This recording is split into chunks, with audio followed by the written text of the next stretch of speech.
வணக்கம். முனைவர் ப. மணிகண்டன், தமிழ்துறை உதவி பேராசிரியர், டாக்டர் எஸ்.என்.எஸ். ராஜலட்சுமி கலை மற்றும் அறிவியல் கல்லூரி, கோவை. சென்ற வகுப்பின் தொடர்ச்சியாக பன்னிரு ஆழ்வார்களுள் ஒருவரான குலசேகர ஆழ்வார். இவர் பிறந்த ஊர் கொல்லி நகரான கருவூர் திருவஞ்சிக்களம். ஸ்ரீ ராமபக்தர், பாரம்பரிய ஸ்ரீ வைஷ்ணவ சமயத்தை சேர்ந்தவர். இவர் ஊரை கொல்லிநகர், அதாவது கருவூர், இன்றைய கரூர் என அழைப்பர். இவரது ஜென்ம நட்சத்திரமான மாசி மாத புனர்பூசம். இவர் திருமாலின் மார்பில் இருக்கும் மணி போன்ற அம்சத்தை பொருந்தியவர். இவரும் மகளான சேரகுலவள்ளி தாயாரும் அரங்கனையும் ராமனையுமே அடிபணிந்து வந்தனர். இவர்களது நாடு கொங்கு நாடு. ஊர் கரூர் வஞ்சி, மலை கொல்லிமலை. ஸ்ரீ வைஷ்ணவத்தில் தலைமை பீடங்களான ஜீயர்கள், ஆழ்வார்களும் வைணவம் என்ற புத்தகத்தில் கிருஷ்ண பக்தனான குலசேகர வர்மா என்ற திருவிதாங்கூர் கேரள வர்மாவையும் சங்ககால சேரர்களது மன்னர்களான சர்க்கரராம பக்தர் குலசேகர ஆழ்வாரையும் குழப்பிக் கொள்கின்றனர் என்று கூறியுள்ளார். முன்னையவர் ராமானுசருக்கு பிற்பட்டவர், ஆழ்வாரோ மிக முற்பட்டவர். ஆழ்வார் தமிழில் மட்டுமே ஸ்ரீராமரை பாடியுள்ளார்.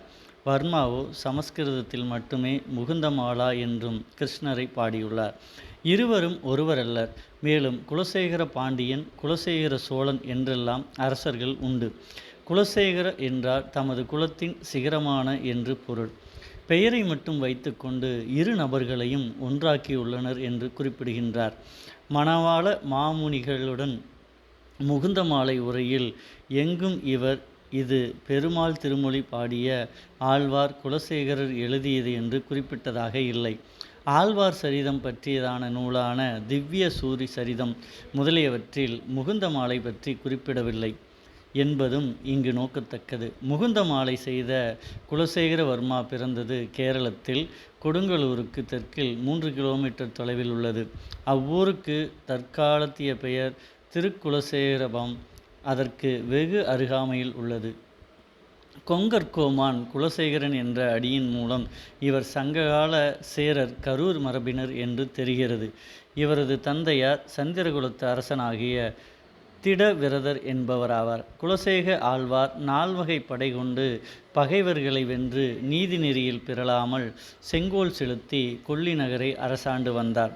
தன் ஆட்சிக்குட்பட்ட கொடுந்தமிழ் மண்டலங்களான வேணாடு, குட்டநாடு, தென்பாண்டி நாடு ஆகியவற்றின் தலங்களை தரிசித்துள்ளார். இவருக்கு இறைவன் காட்சி தந்தமையால் இன்பமும் செல்வமும் அரசாட்சியும் தமக்கு வேண்டாம் என்று துறவினை மேற்கொண்டவர்.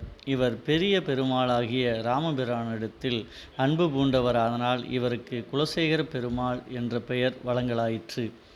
பெருமாள் திருமொழி. திருவரங்கம் சென்று திருவரங்க பெருமானை வாயார வாழ்த்தி நின்று தமது அனுபவங்களை பாடி அருளினார். இவருடைய பாடல்கள் பெருமாள் திருமொழி என்று அழைக்கப்படும். இதனால் 31 பாசுரங்கள் திருவரங்க பெருமானில் பற்றியது. இவர் திருவேங்கடம், திருக்கண்ணபுரம் முதலிய திருத்தலங்களை பாடியுள்ளார். பெருமாள் திருமொழியில் 10 பாசுரங்கள் ராமபிரானுக்காக பாடப்படும் தாலாட்டு பாடல்களாக அமைந்துள்ளன. இதனிலுள்ள முதற்பாடல் தெய்வ பக்தி உள்ள அத்தனை தமிழ் தாய்மார்களுக்கும் தங்கள் சேய்களுக்காக பாடியிருக்கக்கூடிய பாடல். மண்ணு புகழ் கோசலை தன்மணி வயிறு வாய்த்தவனே, தென்னிலங்கை கோன்முடிகள் சிந்து வித்தாய், செம்பொன் சேர் கன்னி நா மா மதில் புடைசூழ் கணபுரத்து என் கருமணியே, என்னுடைய இன்னமுதே ராகவனே தாளேலோ.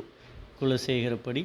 திருமாலை ஆண்டவன் சந்நிதியில் ஆண்டவனின் பவளவாயை எக்காலும் பார்த்து கொண்டே இருக்க வேண்டுமென்றும் அதற்காக தன்னை அவர் கோயில் வாசல்படியாகவே வைத்து கொள்ள வேண்டுமென்றும் குலசேகரர் மனமுருகி வேண்டிக் கொண்டார். செடியாய வல்வினைகள் தீர்க்கும் திருமாலே, நெடியோனே வேங்கடவா, நின் கோயில் வாசலில் அடியாரும் வானவரும் அரம்பியரும் கிடந்தியங்கும் படியாக கிடந்துன் பவளவாய் காண்பேனும். இதனால் இன்றும் வெங்கடேச பெருமாளின் வாசற்படிக்கு குலசேகரப்படி என்று பெயர் வழங்குகிறது. இந்த திருவேங்கடவனிடம் இவ்வாறு வேண்டி நின்றாலும் ஆண்டவன் எங்கும் நீக்கமர நிறைந்திருப்பவன் என்ற காரணத்தினால் ஸ்ரீரங்கநாதன் கோயிலிலும் கர்ப்ப கிரகம் முன்னிருக்கும் படி குலசேகரன் படி என்று அழைக்கப்படுவதை பார்க்கலாம். திருவரங்கத்திற்கு செய்த பணி. திருவரங்கம் பெரிய கோயிலின் மூன்றாவதாக இருக்கும் திருச்சுற்றிலே சேனை வென்றான் திருமண்டபம் என்பதை கட்டினார். இத்திருச்சுற்றையும் செப்பம் செய்தார். இதனாலேயே இம்மூன்றாவது சுற்றுக்கு இவரது பெயர் இன்றும் வழங்கப்படுகிறது. குலசேகர ஆழ்வாரால் தான் பவித்ரோற்சவ மண்டபம் கட்டப்பட்டது. இந்த மண்டபம் உள்ள பிரகாரத்தை திருப்பணி செய்தவரும் இவரே ஆவார்.